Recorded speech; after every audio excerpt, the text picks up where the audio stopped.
नमस्कार दोस्तों, welcome back to my channel. Friends, मैं आप सबका अपने चैनल स्टॉक्स फॉर लाइफ पे बहुत स्वागत करता हूं। Welcome to STFL family. तो गाइस, पिछले कुछ दिनों से इवन मैं देखूं तो पिछले 5 दिनों से निफ्टी गिरावट देखने को मिल रहा है। आखिर दोस्तों क्या हो गई कि निफ्टी इतना गिर रहा है? सबसे पहले तो आज दोस्तों एक्सपायरी के बारे में डिस्कस करूँ तो यस, हमें आज कमजोरी देखने की उम्मीद भी थी, लेकिन इतनी कमजोरी आशा नहीं थी। बिकॉज आज निफ्टी गैप अप ओपनिंग हुआ था, लेकिन एक्सपायरी के दिन मार्केट वोलेटाइल होता है, ये सबको पता है। लेकिन क्या आने वाले टाइम में मार्केट कमज़ोर रहेगा? क्योंकि अगर ग्लोबल मार्केट को ट्रैक करते हैं तो गैस वो हमें हरे दिखाई पड़ रहे हैं। कल एफओएमसी की मीटिंग आई थी तो बहुत ही अच्छा हमें डिसीजन देखने को मिल रहा था। उसके बावजूद भी निफ्टी क्यों गिर रहा है और निफ्टी कितना गिर सकता है? पोजीशन बनाए हुए हैं तो क्या करें? लॉन्ग टर्म पोर्टफोलियो खाली करने का समय आ गया है? क्या सेकेंड क्रैश स्टार्ट हो रहा है? तो बहुत सारे नाना प्रकार के कमेंट्स हमें देखने को मिलते हैं। चलिए फ्रेंड्स, वीडियो के माध्यम से वही आपके कमेंट्स को आंसर देने की कोशिश करूंगा। चैनल फर्स्ट टाइम होंगे सब्सक्राइब कर सकते हैं इस तरह क्वालिटी कंटेंट को सबसे पहले एक्सेस करने के लिए। Now without delaying any further time, let's begin. तो गाइस, अगर निफ्टी 50 के बारे में डिस्कस करें तो आप देख सकते हैं कि आज हमें 1% के लगभग गिरावट देखने को मिली, लेकिन ये गिरावट थोड़ी सी ट्रेमेंडस हो गई थी। लास्ट के टाइम में थोड़ी रिकवरी हुई। अगर आज के लो के बारे में डिस्कस करें तो आप देख सकते हैं कि 14,478 मीन 14,500 को भी इसने ध्वस्त कर दिया था। तो भाई ऐसा क्या हो गया जो निफ्टी में इतनी गिरावट हो रही है? और पिछले कुछ दिनों से आप देख सकते हैं कि एक बार भी ठीक से रिकवरी नहीं हुई है। इधर पे एक रिकवर हुआ था, लेकिन फिर भी हमें एक डाउन साइड देखने को मिल रहा है। मतलब निफ्टी अभी भी दोस्तों शॉर्ट टर्म में बियर ग्रिप में देखने को मिल रहा है। और सिर्फ निफ्टी ही नहीं, बात की जाए सेंसेक्स की बात की जाए दोस्तों, और निफ्टी बैंक की बात की जाए, निफ्टी मिड कैप तो कल 2.5% डाउन था और आज हमें 1.5% लगभग गिरावट देखने को मिल रही है। और जिस स्टॉक में हमें बहुत तेजी देखने को मिल रही थी उसमें गिरावट देखने को मिल रही है। तो अगर पूरा इंडेक्सेस की बात की जाए तो पूरे दोस्तों हमें लाल में दिखाई पड़ रहे हैं। लेकिन सबसे इंपॉर्टेंट चीज़ तो ये है कि 33,000 के लेवल पे दोस्तों इसने टच किया। ये डो का फ्यूचर सबको पता है, डो बहुत ही पॉपुलर इंडेक्स है। कहाँ का दोस्तों? हमारे अमेरिकन मार्केट का दिखाई पड़ता है। और इधर पे दोस्तों अगर डो हिस्टोरिकल लेवल पे हाई दिखाई पड़ता है तो हमारा मार्केट क्यों गिर रहा है? बिकॉज इसके पहले तो हमारा मार्केट कॉपी कर रहा था, लेकिन अब डो के कदम में क्यों नहीं चल रहा है? क्योंकि दोस्तों सबसे इंपॉर्टेंट चीज़ है, अगर आप देखें ग्लोबल मार्केट को तो वो हमें कंडीशन कुछ और बयां कर रहे हैं। तो आप अगर देखें ठीक से तो नैस्डैक फ्यूचर्स की बात की जाए, नैस्डैक की बात की जाए, फुटसी की बात की जाए, सीएससी की बात की जाए तो सब हरे में है। अगर हमारा मार्केट स्पेशली लाल में है तो इसके पीछे दोस्तों हमारी अंदरूनी वजह है और उस वजह को जानना बहुत ही इंपॉर्टेंट है। और अगर ये वजह आप अंडरस्टिमेट करते हैं तो हो सकता है आपको समझ में ना आए असल में कि निफ्टी गिर क्यों रहा है। तो अगर ग्लोबल की उसकी बात की जाए तो बहुत ही पॉजिटिव है।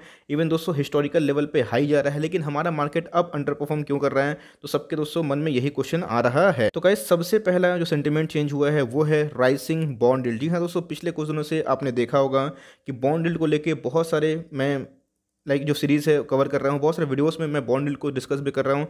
और आपने कहीं ना कहीं सुना भी होगा कि भाई राइजिंग और बॉन्ड यील्ड बिल्कुल भी अच्छी बात नहीं होती है। तो गाइस, बॉन्ड यील्ड तो बढ़ रहा है, चलिए मैं मान लेता हूँ कि भाई बॉन्ड यील्ड बढ़ने से मार्केट में गिरावट होती है, इक्विटी मार्केट बहुत ही प्रेशर में आता है। लेकिन अगर आप बाहर मार्केट को देखें तो क्या इससे उसका मीन्स इम्पैक्ट नहीं हो रहा? ऑफकोर्स हो रहा है दोस्तों, इफेक्ट भी देखने को मिल रहा है। लेकिन क्यों हमारा भारतीय मार्केट गिर रहा है? क्योंकि दोस्तों बॉन्ड यील्ड की बात की जाए तो 1.7 के लगभग जा चुका है। और बॉन्ड यील्ड की वजह से सबसे खासकर जो इमर्जिंग मार्केट में एफआईएस पैसे लेके आते हैं वो दोस्तों पैसा विड्रॉ हो जाएगा, इस बात का ध्यान रखिएगा। तो इधर पे एक टेंशन है कि बॉन्ड यील्ड बढ़ने से सबसे ज़्यादा जो डेवलपिंग कंट्री होता है उसको इफेक्ट पड़ता है, इम्पैक्ट पड़ता है। लेकिन बॉन्ड यील्ड बढ़ रहा है तो दूसरे मार्केट भी ठीक ठाक कर रहे हैं, लेकिन हमारा मार्केट से मैं बताया कि उस कैटेगरी में आता है बिकॉज हमारे मार्केट में अच्छा खासा आने वाले टाइम में ग्रोथ है। इस बात को आप ध्यान लगा सकते हैं। तो बॉन्ड यील्ड का बढ़ना बिल्कुल भी इमर्जिंग मार्केट के अच्छा नहीं होता।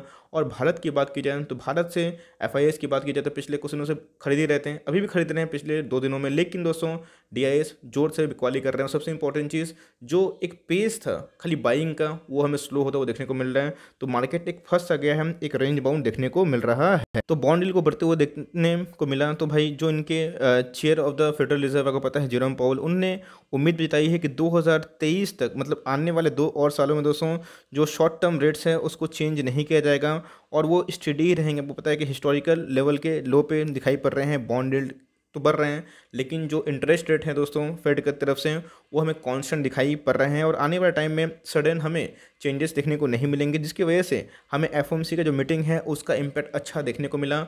और मार्केट जो कि गिरावट पे था तो हमारा अमेरिकन बाजार तेज होता हुआ देखने को मिला और उसके रिफ्लेक्शन में दोस्तों पूरे दूसरे जो बाजार थे वो भी ठीक ठाक दिखाई पड़ रहे। तो बॉन्ड की बात की जाए यील्ड में, उधर पे तो एक कमज़ोरी है, मतलब तेज़ी है और भारतीय मार्केट कमज़ोर है और दूसरा मार्केट भी कमज़ोर हो सकता है। लेकिन दोस्तों जो एफएमसी का मीटिंग का जो आउटकम था वो हमें बहुत ही पॉजिटिव दिखाई पड़ रहा था। और दूसरा दोस्तों सबसे अंदरूनी मामला है जिसमें हमारा कोई भी कंट्रोल नहीं है, वो है सर्जिंग कोविड-19 केस। कल दोस्तों एफएमसी जो मीटिंग के आउटकम है उधर पे ये भी कंक्लूजन निकल के आया है कि कैसे हमें वैक्सीनेशन ड्राइव को थोड़ा सा आगे बढ़ाना है और कोविड केसेस से कैसे लड़ाई करना है।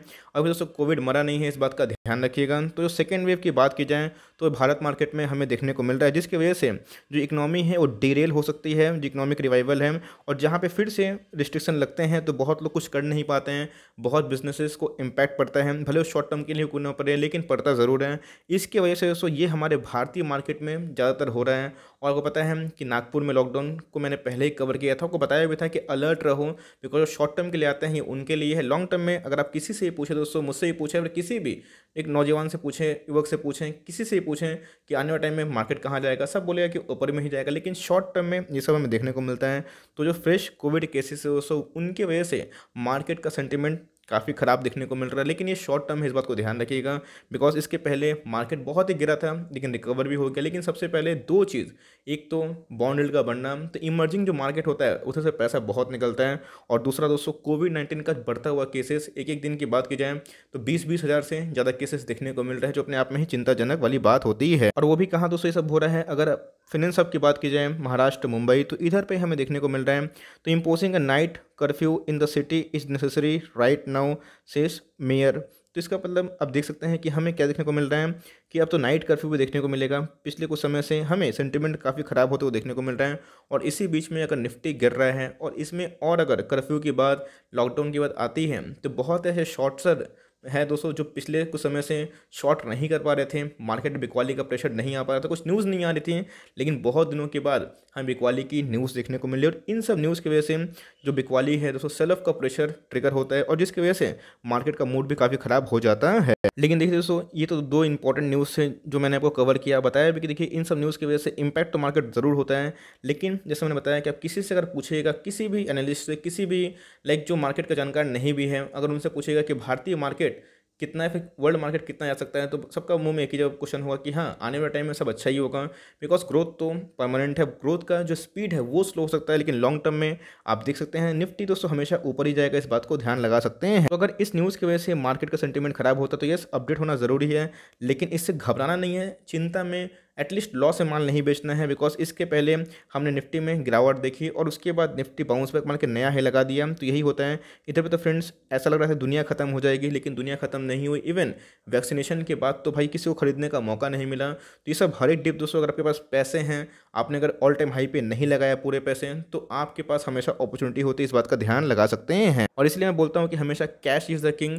बहुत लोगों को मैं हमेशा बोलता भी हूँ कि भाई बल्क में निवेश मत करिए, चाहे वो रिलायंस हो, आपका HDFC बैंक हो, TCS हो, कोई भी हो, क्योंकि जब स्टॉक का साइकिल जब उल्टा साइड पे आता है, गिरता है, तो वही अच्छा स्टॉक आपको ख़राब लगने लगता है।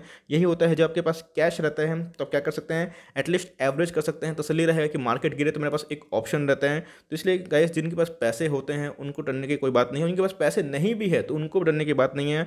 आप अगर वक्त दीजिएगा, समय लगाइएगा, तो मार्केट गिरेगा भी। और आप ऐसा नहीं दोस्तों मार्केट बहुत गिरा हुआ है, ऑल टाइम हाई से मार्केट 5% ही गिरा हुआ है, ये बात ध्यान रखिएगा। जहाँ पे इसके पहले हमें बहुत ज़्यादा 40% तक मार्केट क्रैश होता हुआ दिखाई पड़ रहा था, तो ये सब 5% दोस्तों माइनर से भी छोटा होता है। तो इन सब से डरना नहीं है। और इन सब से बहुत लोग बोल रहे कि सर मार्केट से निकल जाए, भाई एकदम गलती मत करना, वरना मार्केट में आप टिक ही नहीं पाइएगा, because patience is the key, इस बात को ध्यान लगा सकते हैं। और सही में दोस्तों सबका पेशेंस का साइकिल अलग अलग होता है। कोई 5 साल तक पेशेंस के साथ होल्ड कर सकता है, कोई 2 दिन में नहीं कर सकता है, और कोई 20-20 साल 30-30 साल बने हुए रहते हैं। तो यही होता है, आपके ऊपर डिपेंड करता है आपका पेशेंस कितना है। अब बता दूं दोस्तों कि ये दो न्यूज़ थी जो जिसकी वजह से मार्केट का सेंटीमेंट खराब होता है वो देखने को मिल रहा है। लेकिन मार्केट दोस्तों एक क्रूशियल लेवल पर सपोर्ट करता हुआ दिखाई पड़ रहा है। अगर ये लेवल टूटता है 14,500, तो निफ्टी दोस्तों और भी नीचे गिर सकता है, बिकॉज इसके बाद आप देखें तो हमें वैसा कोई सपोर्ट नहीं है, बॉलिंजर बैंड के एकदम निचले लेवल से आ चुका है। तो इधर पे एक शॉर्ट कवरिंग की बात की जाए, एक हमें अपसाइड पॉसिबल दिखाई पड़ रहा है, बाउंस दिखाई पड़ रहा है। लेकिन अगर ये लेवल टूटता है दोस्तों, तो आपको निफ्टी इस लेवल पे जाता हुआ दिखाई पड़ सकता है, जो कि हमें कब देखने को मिल रहा था, बजट के पहले, जिसका भाव वही 14,200 से लेकर 14,000 के लेवल पे दिखाई पड़ सकता है। लेकिन जैसे मैंने बताया कि निफ्टी जितना गिरता है तो गाइस आपकी एसआईपी चालू रहनी चाहिए, और जितने भी एचटीएफएल के टॉपिक स्टॉक्स है जिसमें डेट नहीं है, जिसमें बबल नहीं जमा है, उधर पे चाहे तो निवेश कर सकते हैं और अपनी एसआईपी को कंटिन्यू रखना है। इन सब गिरावट से डरना नहीं है, और इन सब गिरावट से आपको फेथ होना चाहिए कि भाई अगर आप छोड़ते हैं लॉन्ग टर्म तक आपका पैसा ज़रूर बनेगा। ऐसे बहुत सारे स्टॉक्स हैं, जब मार्केट गिरा था तो हमारे 30% 40% भी जा चुके थे डाउन। उसके बाद उससे जब मार्केट अप हुआ तो वही सब स्टॉक 100% भाग गए। तो यही होता है, जब तक आप लॉस में नहीं बेचिएगा आपका नोशनल लॉस होता है।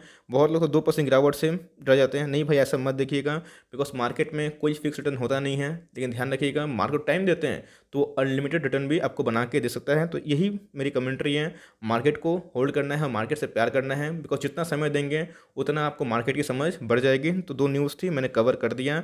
इससे शॉर्ट टर्म टेम्प्रेरी इंपैक्ट खराब होता है, लेकिन लॉन्ग टर्म में दोस्तों सबको पता है कि पटरी लाइन पे ही आएगी और हमारा भारतीय बाजार हो या फिर कोई भी बाजार अच्छा ही करेगा। सो फॉर टाइमिंग ये छोटी सी अपडेट थी। आई होप दोस्तों आपको समझ में आ गया कि भारतीय मार्केट क्यों कर रहा है। इसमें कुछ अंदरूनी वजह भी है, इस बात को ध्यान लगा सकते हैं। अगर वीडियो अच्छी लगी तो एक लाइक कर दिएगा, चैनल फर्स्ट टाइम होंगे तो सब्सक्राइब करना ना बोले। फर्दर कोई डाउट है उसको ड्रॉप कर सकते हैं, और कोई स्टॉक रिव्यू चाहिए उसका नाम भी ड्रॉप कर सकते हैं। I would love to make a video on your demand. तो गाइस मिलते हैं जल्दी ही, तब तक के लिए bye. Thanks for watching friends, God bless you all.